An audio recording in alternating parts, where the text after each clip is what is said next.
I was 31 years old, and I had nothing to show for it. Not nothing in the way people say when they mean a little less than they wanted. I mean nothing. Pockets empty. Promises broken. A family depending on me, and a mind full of excuses, so polished I had mistaken them for reasons. I had been working.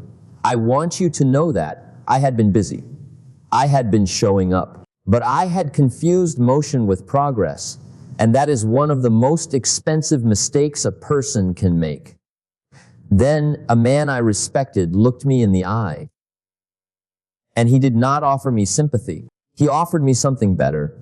He offered me a law. Not a trick, not a shortcut. A law, the kind that does not bend for your circumstances, does not wait for your mood, and does not care about your excuses. He said, the soil does not lie. It returns to you exactly what you plant. I want you to sit with that for a moment, because what I am about to share with you is not a budgeting formula. It is not a motivational trick, and it is a revelation about the way wealth and life actually works. It is the law that the earth has been teaching since the first farmer knelt in the dirt. And most people spend their entire lives ignoring it. Most people want the harvest. They dream about the harvest. They deserve the harvest, they will tell you, but they never plant. And the soil does not negotiate. Stay with me, because by the time we are finished here today, you will never look at your money or your seasons the same way again. Let me ask you something. Have you ever watched a farmer panic? A real farmer. Not someone playing at it, but someone who has worked the land for decades. Does not panic when the ground is bare in February.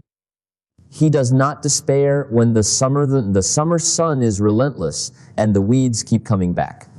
He does not curse the sky when autumn brings rain instead of sunshine. He does not resent the winter for being cold.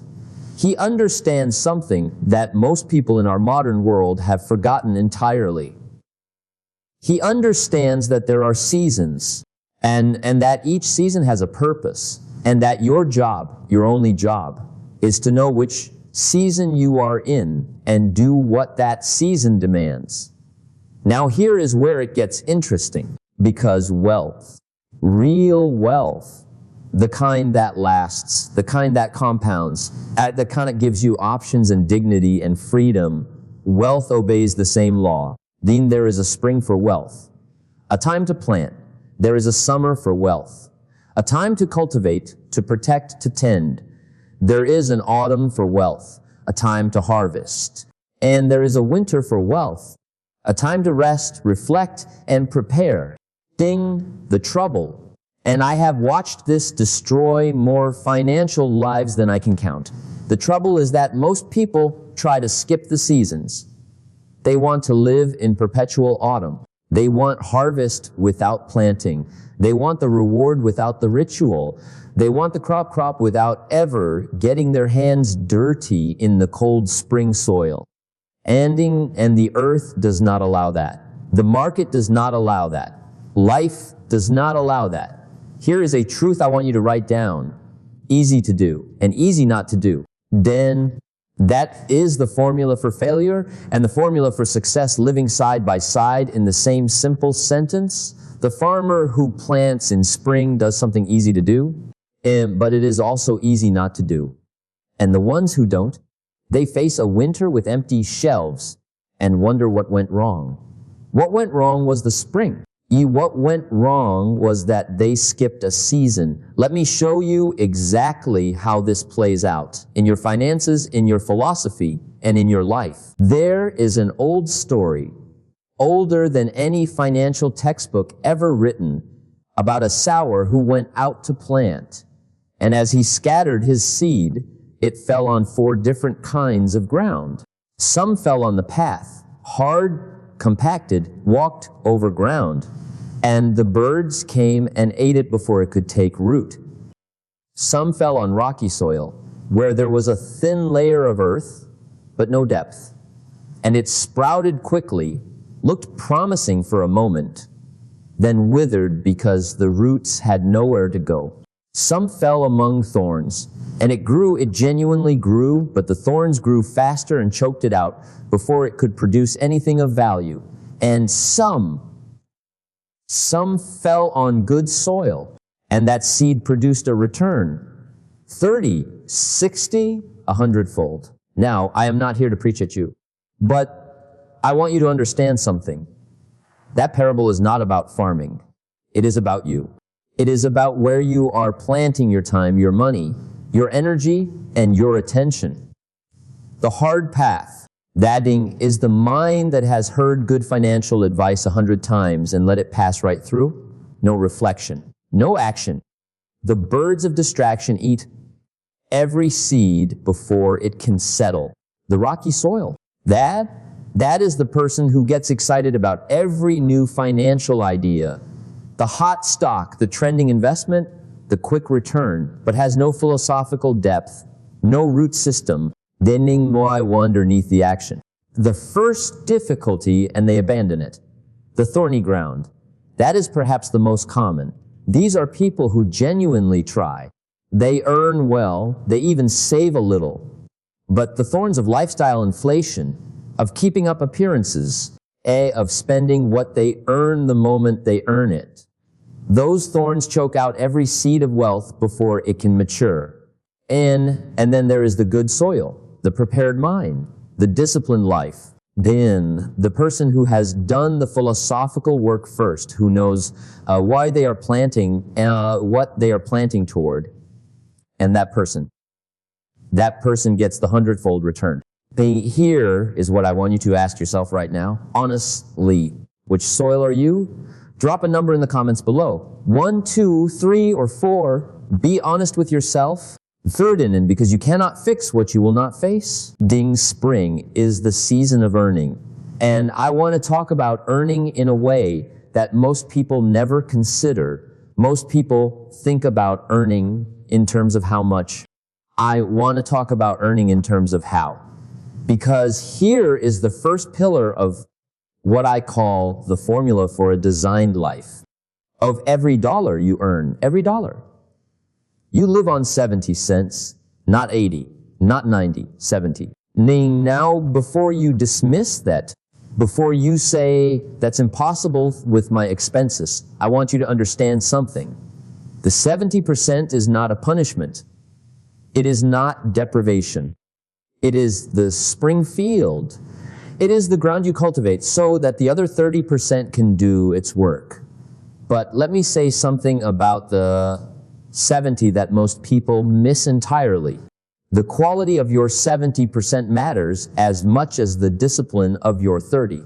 You see, some people here live on 70% and they hear scarcity. They hear sacrifice. They hear at less than. And they resist it because they have confused their spending with their identity. But the farmer does not mourn the seeds he puts in the ground. He does not grieve the grain that goes into the soil instead of into his belly. He understands that those seeds are not guns. They are working.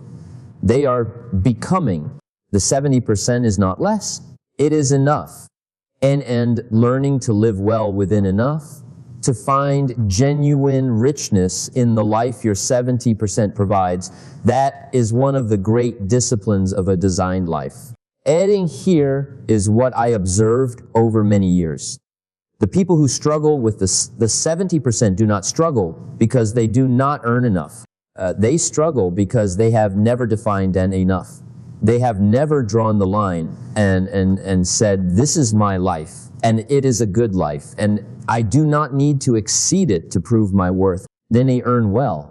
Work hard on your skills. Work harder on yourself than you do on your job, because your income rarely exceeds your personal development. That is not philosophy. That is the law. And once you have earned it, protect 70 cents of every dollar as the field you live in. Tend it well. Be grateful for it. And then let the remaining 30% go to work. Of the 30% that remains after you're 70, the first 10% goes to one place and one place only. It goes to capital, not to investments yet, not to opportunities, not to anything exciting or clever or promising. It goes to capital, to the building of a financial foundation that is yours, that is stable, that cannot be taken from you by a bad month or a broken car or an unexpected bill. I want to tell you something I learned the hard way. Before I understood this principle, every time something went wrong financially, and things go wrong, they always go wrong. That is not pessimism. That is the law of seasons.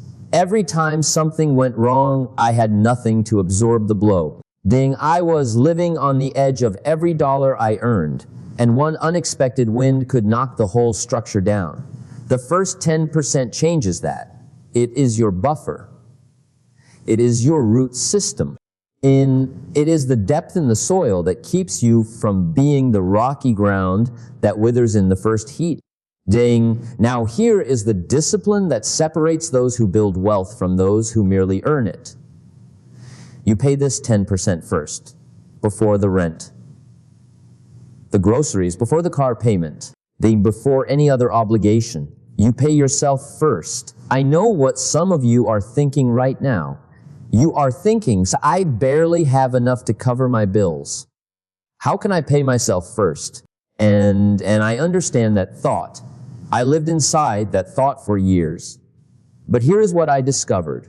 When you do not pay yourself first, you are making a declaration. Then you are declaring that your future is less important than your present comfort. You are declaring that the landlord's claim on your labor is more legitimate than your own claim on your future. And the soil hears that declaration, and it responds accordingly. Start with what you have. If 10% feels impossible, start with 1%, then 2, then 5. The amount matters less in the beginning than the habit, because the habit is the seed. Then the amount is just the soil depth, and you can deepen the soil over time. The first 10% is sacred. Protect it the way a farmer protects his seed stock, because without it, next spring there is nothing to plant. The second 10% is where the magic begins. And I use that word carefully, because what happens here is not magic at all. It is law. It simply looks like magic to those who have never witnessed it work. This 10% goes to investment, to making your money work while you sleep. Now let me be clear about what investment means and what it does not mean. Investment does not mean speculation.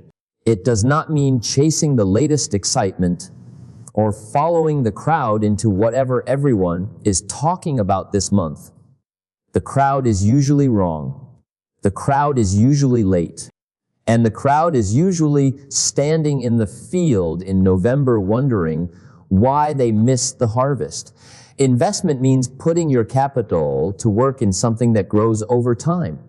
Land, businesses, markets, assets that produce, and the key word, the word I want you to hold on to, is time. The second 10% is not about getting rich quickly. It is about getting rich certainly. There is a difference. Getting rich quickly is a gamble. Getting rich certainly is a law. Here is the law. You are small amounts invested consistently over long periods of time, or in things that grow, produce results that seem impossible to those who started late and miraculous to those who started early. The farmer does not plant in spring and expect to eat by Tuesday. He plants in spring because he understands that summer is coming and autumn after that, and the harvest will come. But only for those who planted. I want to challenge some of you right now. Be honest with yourself. Have you been investing consistently? Not perfectly, consistently. Because consistency is the summer cultivation. More, it is the daily tending, the weekly watering, the patient watching. It is not glamorous. It does not make for exciting dinner conversation. Standing, but it is what separates the farmer who eats in winter from the one who goes hungry. If you have been waiting for the perfect moment to begin investing, I want to tell you something. The perfect moment was years ago. The second best moment is right now. Not next month, not when the market looks better, not when you feel more ready. Now. Plant now. Tend it. Leave it alone. Let time do what time does. And watch what happens. The third 10%. This is the one that surprises people. This is the one that seems, on the surface, to contradict the logic of accumulation. The third 10% goes to giving. Now, I have shared this with audiences for many years, and I always see the same reaction: a slight hesitation, a mental calculation. If I give away 10%, I only have 70% to live on and 20% to grow with. And the math seems to argue against it. But here is what I have learned. And here is what every great tradition of wisdom, every philosophy, every faith, every culture that has endured, has understood about generosity. Giving is not subtraction. Giving is planting. When you give 10% of your income, when you contribute to causes larger than yourself, to people who need what you have, to communities that are trying to grow, you are doing something that the mathematics of a ledger cannot fully capture. You are declaring your abundance.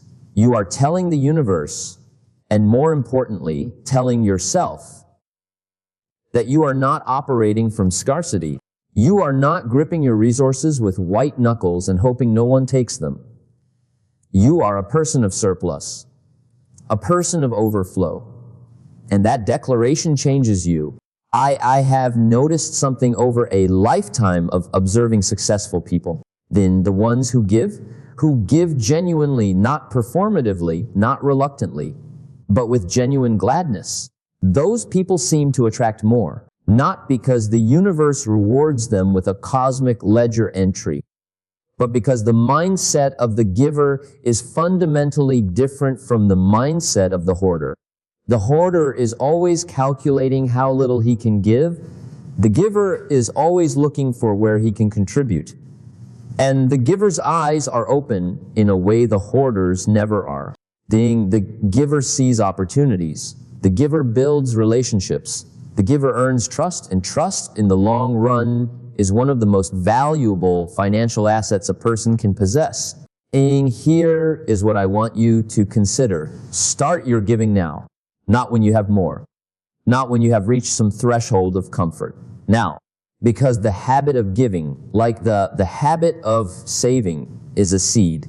And the time to plant seeds is in the spring, not the autumn. If this philosophy is speaking to something in you right now, if you feel like this is exactly the kind of thinking you have been hungry for, make sure you subscribe to this channel. We release messages like this every single week. And what I am about to share in the next section, the part about what summer really demands of you, that is the part most people never hear. Let me tell you about summer. Spring is romantic. There is something hopeful and exciting about planting. The ground is fresh. The potential is unlimited. Every seed you put in the ground could become something magnificent. Spring has energy to it, and autumn is glorious. The harvest, the reward, the visible proof that the work was worth it. Autumn is what everyone pictures when they dream about wealth. But summer, nobody puts summer on the vision board. Summer is the hard part. Summer is the season of cultivation. It is the season of weeding, of watering, of showing up every single day to tend something that does not yet look like what it is going to become. It is the season of discipline without immediate reward, of faith without visible evidence.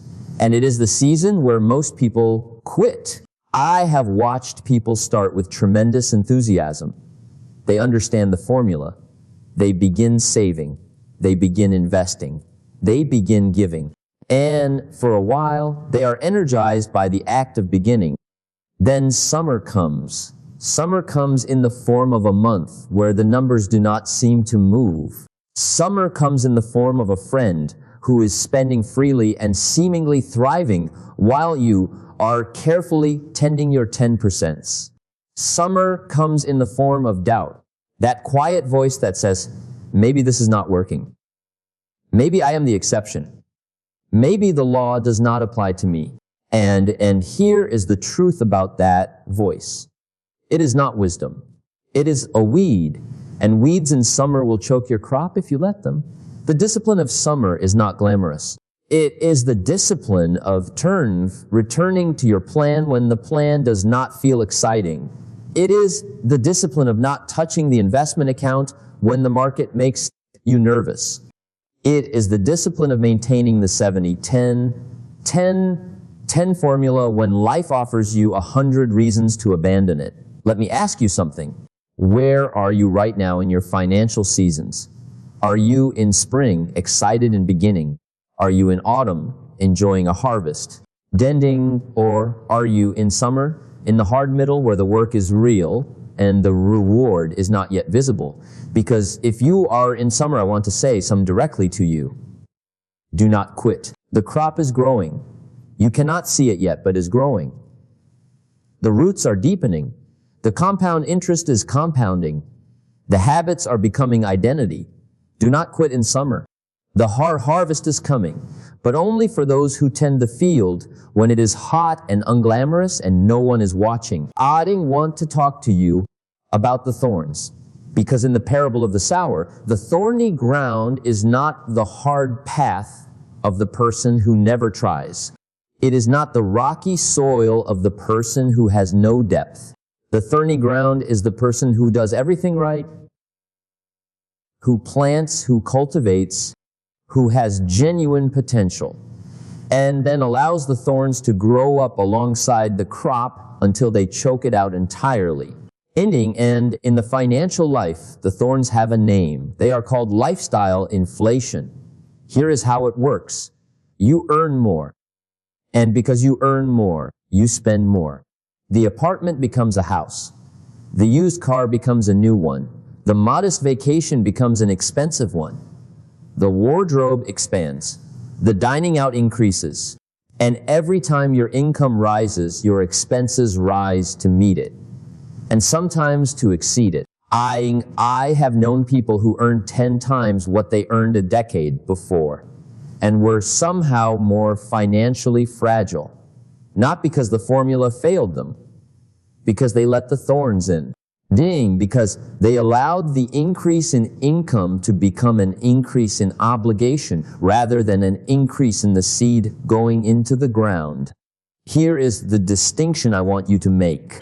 There is a difference between enjoying your life and inflating your life. Enjoying your life means living well within your 70%, finding genuine pleasure, genuine beauty, genuine richness in the life your disciplined spending provides. Inflating your life means continuously raising the bar of what you need to feel adequate. And the bar never stops rising. That is the nature of inflation. It is never enough. The farmer who harvests a great crop does not eat all the seed. He saves the best of it for next spring's planting. He enjoys the harvest, genuinely, gratefully, but he does not consume his future in the celebration of his present. Now let me be fair. I am not saying do not enjoy the fruit of your labor. I am saying be intentional about which fruit you eat and which fruit you plant. There is a season for celebration and a season for discipline. The wisdom is knowing which season you are in. The thorns will come. They always come. They grow naturally, without effort, without invitation. They are the default setting of the consumer culture we live in. The question is not whether the thorns will appear. The question is whether you will pull them before they choke the crop. Pull the thorns. Every month. Every quarter. Look at your spending and ask, is this a crop or a weed? And is this building my harvest or consuming it? The answer will tell you everything. Autumn comes. If you have planted in spring, if you have cultivated through summer, if you have pulled the thorns and tended the rows and maintained the discipline when no one was watching, autumn comes. and it is magnificent. But here's what I want to tell you about the harvest that most people miss entirely. The harvest is not the destination. The harvest is the evidence. It is the evidence that the law works. It is the evidence that your discipline was not wasted.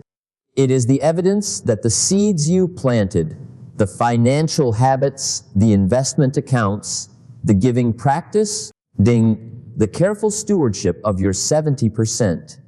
It is the evidence that all of it was real and all of it was working, even in the seasons when you could not see it.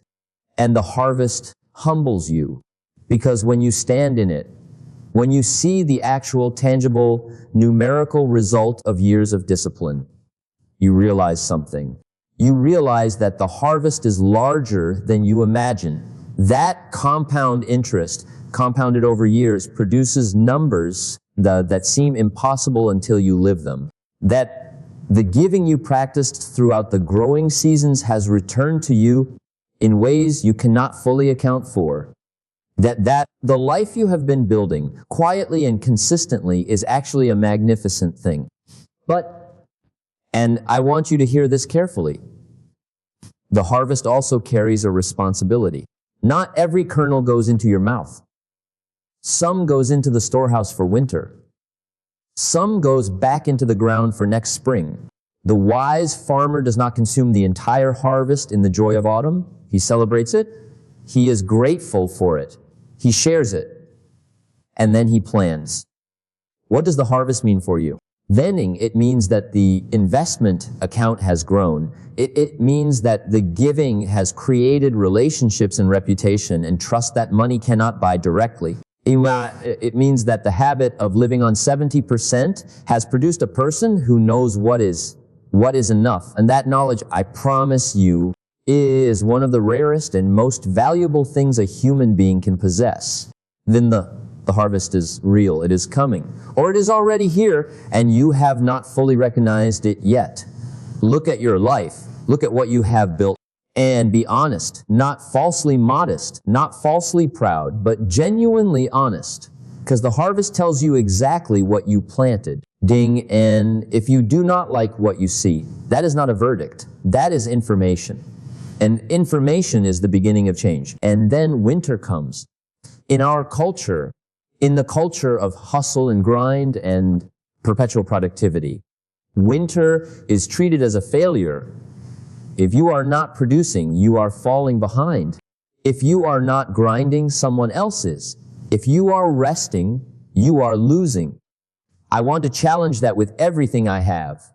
Winter is not failure. Winter is preparation. Winter is the season the soil needs to reset, to consolidate, to restore its fertility for the spring that is coming. And the farmer who does not allow his fields to rest, who pushes them season after season without respite, will eventually find his soil depleted, his crops diminishing, and his harvest growing smaller every year. The same is true of you. Winter in your financial life is the season of review, of reflection, of asking the questions that the busy seasons do not leave room for. What did I plant this year? What grew and what did not? Where did the thorns appear? Did I harvest what I planted, or did I harvest less? And why? What do I want to plant differently in the spring that is coming? These are not small questions. These are the questions that determine the next decade of your life. And most people never ask them because they are too busy moving to stop and think. Ending. Here is something I have believed for a long time. You must work harder on yourself than you do on your job. And winter is the season for that work.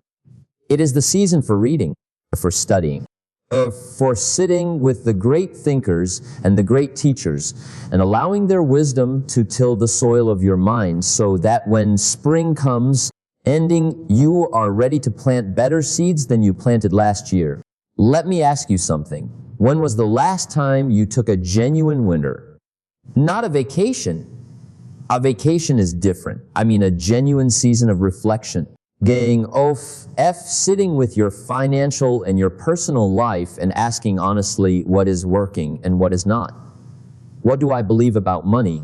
And are those beliefs serving me? Then what habits am I carrying from my past that were never mine to begin with, that I inherited from people who were themselves confused about the laws of the harvest? Ending those questions are winter work, and the answers are spring seeds. Do not skip winter. Do not rush through it. Do not feel guilty for it.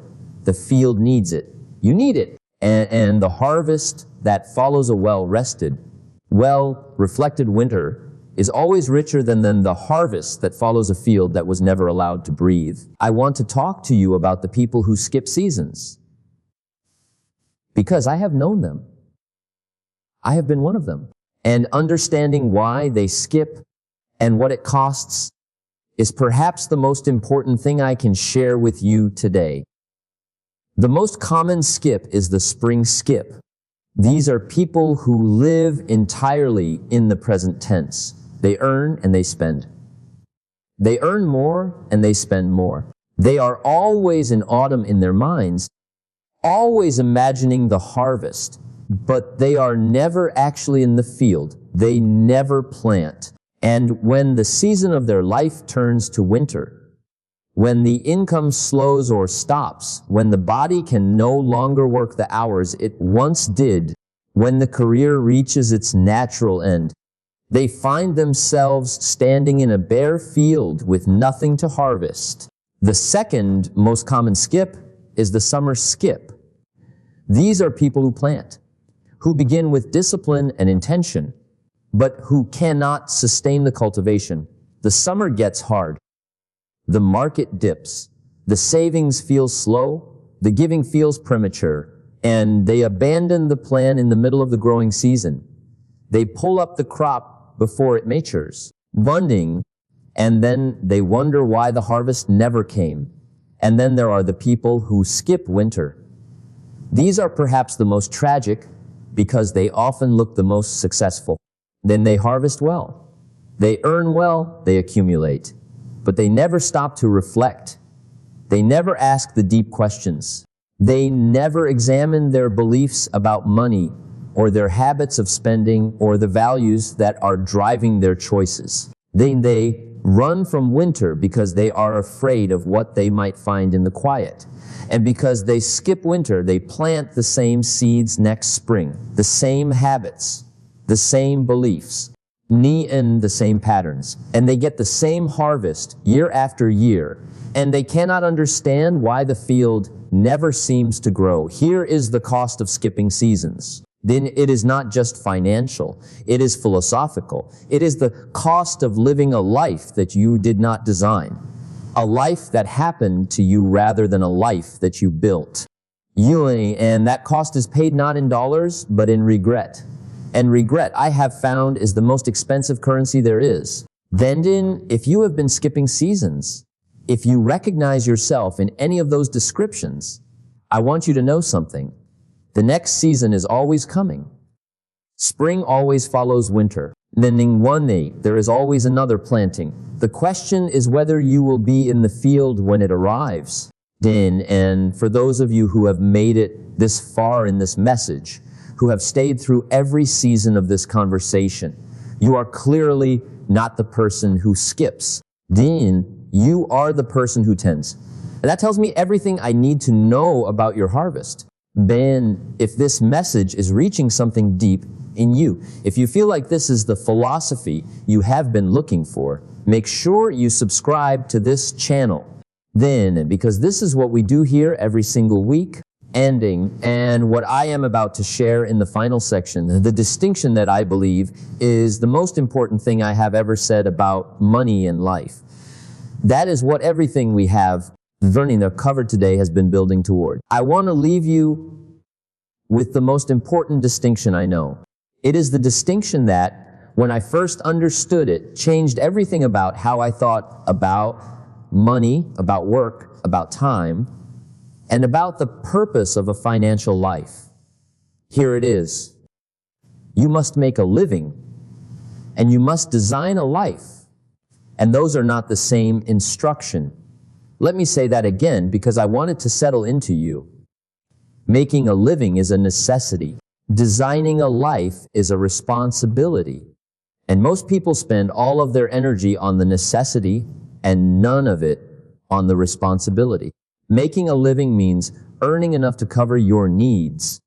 It means showing up, working hard, being reliable, being valuable. It is honorable work. I have never diminished it. The person who works hard to provide for their family is doing something noble and necessary. But making a living is not designing a life.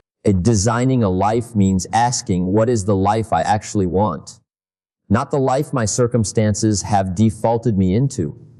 Not the life that my spending habits have accidentally produced. And not the life that other people's expectations have constructed around me. The ending, but the life, the actual specific intentional life that I would choose if I understood that I had the power to choose. And the 70 oven nuns and dozen heaven dozen 10 formula, the law of the harvest, is not a budgeting trick. It is the mechanism by which you move from making a living to designing a life. The 70% is your living. Tend it well. Live beautifully within it. The first 10%, the savings, is your security. It is the root system that keeps you standing when the storms come. The second 10%, the investment, is your future. Then it is the seed that becomes the harvest that gives you options, that gives you freedom, that gives you the ability to choose how you spend your time rather than being chosen by necessity. And the third 10%, the giving, is your legacy. It is the proof that your life was about more than your own accumulation. And is the way you participate in the harvest of other people's lives. Ending, it is, I believe, the deepest expression of what it means to be a person of wealth. Not just financial wealth, but human wealth. Here is what I want you to do. Not someday, today. 8, take a piece of paper. Write down your current income, divide it into 4 parts, 70, 10, 10, 10. Look at those numbers, and then ask yourself, is this how I am currently living?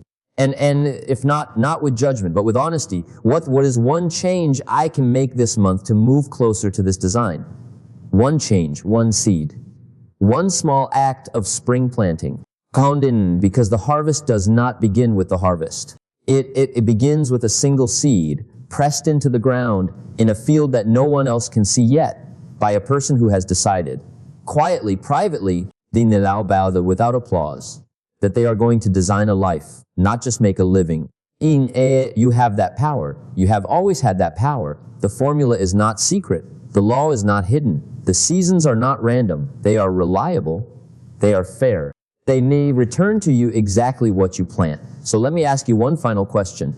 And I want you to answer it in the comments below, not for me, for yourself. What season are you in right now? And what are you planting? Tell me. Because the person who can answer that question honestly, who can look at their life with clear eyes and say, this is where I am and this is where I am going, that person is already halfway to the harvest. And the soil is ready. The season is here. Plant. You came here today looking for a formula. What you found, I hope, is something more lasting. The understanding that wealth follows the same law as every living thing. You plant, you tend, you harvest, you rest, and you begin again. That is not a budget. That is a philosophy. That is a life. Thanks for watching. The end screen has more videos in the same world. Pick whichever video calls to you on the end screen. Your next season starts now.